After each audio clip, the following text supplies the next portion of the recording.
ఈ మధ్యకాలంలో digital media పెరిగిన తర్వాత మీరు అన్నారు కదా, ఏదైనా అనౌన్స్మెంట్ వస్తే అందరూ పొలవమని పరిగెత్తడం లేదు, డిజిటల్ మీడియాలో వచ్చిన న్యూస్ చూసి మార్కెట్ పడిపోయిందని ఒకసారి అందరూ సైలెంట్ అయిపోవటం. అసలు గ్రౌండ్లో మనం వెళ్ళి టచ్ చేసి చూస్తే కదా తెలుస్తుంది, ఏదైనా లొకేషన్కి వెళ్ళి చూస్తే అర్థమవుతుంది.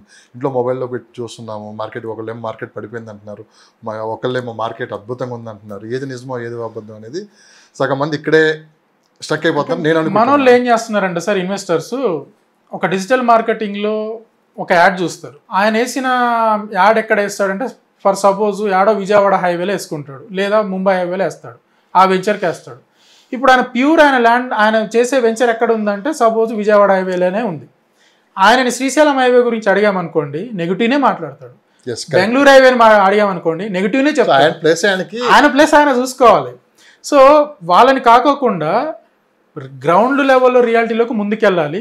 లేదా ఒక కస్టమర్ అనే వ్యక్తి ఒక మంచి పర్సన్ని ఫస్ట్ ఇన్వైట్ చేయాలి. ఈ మామూలుగా ఇన్వెస్ట్ చేసే కస్టమర్స్ కూడా చేసే ఒక పెద్ద మిస్టేక్ ఏంటంటే, ఏదో సోషల్ మీడియాలో ఒక యాడ్ చూసేసి దాన్ని ఆ యాడ్ బాగుందని చెప్పేసి కాల్ చేసి డీటెయిల్స్ తీసుకుంటారు.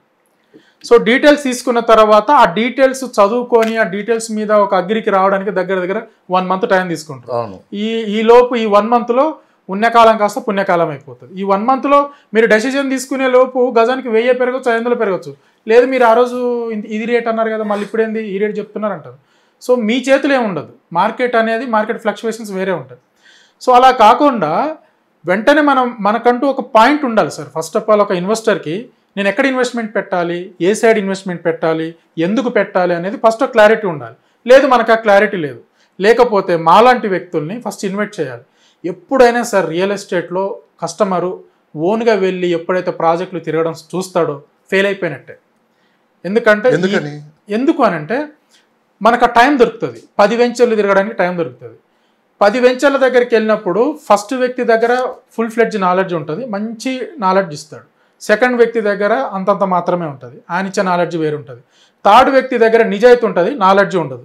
నువ్వు ఈ నిజాయితీకి గ్రిప్ అయి ఉంటావు, ఈ ఫస్ట్ చెప్పిన ఆయన నాలెడ్జ్ పర్సన్కి నువ్వు గ్రిప్ అయి ఉండవు.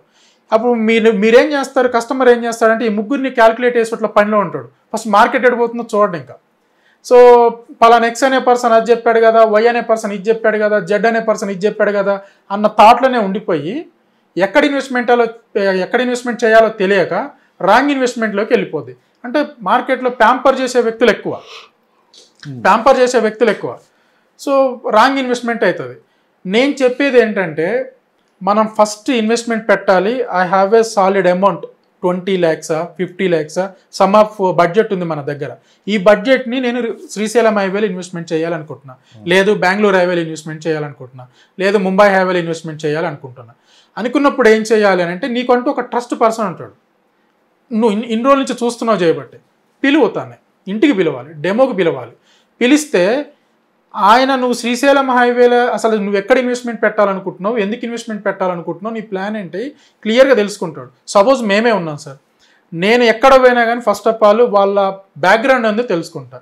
అసలు ఎందుకు మీరు ఈ అమౌంట్ ఎలా కూడగట్టారు, ఫస్ట్ ఈ 20 lakhs మీకు ఎలా వచ్చాయి, మీరు ఏం చేస్తున్నారు, మీ ప్రొఫెషన్ ఏంది, ఈ 20 lakhs ఇఫ్ ఇన్ కేస్ రేపరోనా స్ట్రక్ అయిపోయినాయి అనుకోండి, మీ బ్యాక్గ్రౌండ్ ఏంటి, తర్వాత మీరు ఎలాంటి ఇబ్బందులు ఎదుర్కొంటారు. ఇవన్నీ పారామీటర్లలో మేము వాళ్ళకి లొకేషన్ చెప్తాం. సో మీరు లేదు నాకు క్లియర్గా బెంగళూరు హైవేనే కావాలి, నేను అక్కడే పెడతాను అని అంటే దాంట్లో ది బెస్ట్ చెప్తాం. లేదు శ్రీశైలం హైవేనే కావాలి, నేను అక్కడ తప్ప ఇంకెక్కడ పెట్టను అని అంటే కనుక అక్కడనే మేము ది బెస్ట్ చెప్తాం. సో కస్టమరు బెటర్ దెన్ ఏంటంటే, ఎవరైతే ఏజెంట్ ఉంటారో, ఎవరైతే పర్సన్ ఉంటారో తన ఇంటికి ఇన్వైట్ చేయాలి. సో లైక్ మమ్మల్ని ఇన్వైట్ చేశారనుకోండి, మేము మా దగ్గర ఉన్న project link documents what ever ఇవన్నీ తీసుకెళ్తాము. ఫస్ట్ ఒక డెమో ఇస్తాం, దాని ప్రకారంగా వాళ్ళకు ఫుల్ ఫ్లెడ్జ్ అవేర్నెస్ వస్తుంది. అప్పుడు ఈజీ అవుతుంది, ఇన్వెస్ట్మెంట్ ఈజీ అవుతుంది. సో లేదు మనకు ఓన్ కార్ ఉన్నది కదా అని చెప్పేసి అని తిరగడం మొదలు పెట్టామనుకోండి, ముంబై హైవే నిలబోతాం, బెంగళూరు హైవే నిలబోతాం, శ్రీశైలం హైవే నిలబోతాం. నువ్వు ముంబై హైవేలో ఏదో న్యూస్ వచ్చిందని చెప్పేసి అక్కడ ఇన్వెస్ట్మెంట్ పెట్టడానికి లాస్ట్ 2 months బ్యాక్ పోయిన వెంచర్ వాళ్ళకి కాల్ చేసాం అనుకోండి, సార్ ఇప్పుడు ప్రైస్ 1000 పెరిగింది సార్ అని చెప్తాం. లేదు శ్రీశైలం హైవే అనుకున్నాం అనుకోండి, డైలమాలో పడిపోతాం. క్లియర్ కట్ ప్లాన్లో ఇన్వెస్ట్మెంట్ చేయాలి అనుకుంటే అదే స్మార్ట్ ఇన్వెస్ట్మెంట్ అండ్ తెలివైన ఇన్వెస్ట్మెంట్ రియల్ ఎస్టేట్లో చేయాలంటే కొన్ని టిప్స్ మీరు మాకు చెప్పగలరా? ఇదే సార్ స్మార్ట్ ఇన్వెస్ట్మెంట్ దేనికైనా సరే, తెలివైన ఇన్వెస్ట్మెంట్ అంటే లాంగ్ టర్మ్ ఇన్వెస్ట్మెంట్ చేసే వాళ్ళకి. సార్ లాంగ్ టర్మ్ ఇన్వెస్ట్మెంట్ అని అంటే సార్ ఒక్కొక్క లొకేషన్ బట్టి ఒక్కొక్క విధానంగా ఉంటుంది. సో సపోజ్ శ్రీశైలం హైవేలో పెట్టాలనుకున్నాం అనుకోండి, శ్రీశైలం హైవేలో ఇన్వెస్ట్మెంట్ పెట్టాలనుకుంటే షార్ట్ టర్మ్ ఇన్వెస్ట్మెంట్కి పనికిరాదు, లిటరల్ అది. ఓకే. అది మిడ్ ఇన్వెస్ట్మెంట్ టు లాంగ్ ఇన్వెస్ట్మెంట్కి వస్తుంది. ఎందుకంటే శ్రీశైలం హైవే మొత్తం కూడా ఆర్టిఫిషియల్ బబుల్ జోన్ అయి ఉంటుంది, ఫామ్ అయి ఉంటుంది. సో అలా కాకోకుండా న్యాచురల్గా మనకు రియల్ ఎస్టేట్ ముందుకెళ్ళేదని అంటే కనుక బెంగళూరు హైవేకి షిఫ్ట్ అయిపోవచ్చు. సో తెలివిగా ఇన్వెస్ట్మెంట్ పెట్టాలి, మనకు ఓపిక ఉన్నది అనుకుంటే కనుక ఇప్పుడున్న పరిస్థితులలో ఫ్యూచర్ సిటీ కాన్సెప్ట్లో ఇన్వెస్ట్మెంట్ పెట్టడం మాత్రం మంచిది. అది కూడా 5 years తర్వాత నేను ఎక్స్పెక్ట్ చేస్తా అనుకున్న వాళ్ళకు బెటరు. కానీ మీలాంటి ఎక్స్పర్ట్స్ అందరూ ఈ మధ్యకాలంలో, అంతకుముందు శ్రీశైలం హైవే, ముంబై హైవే గురించి ఎక్కువ బాగా చెప్పారు.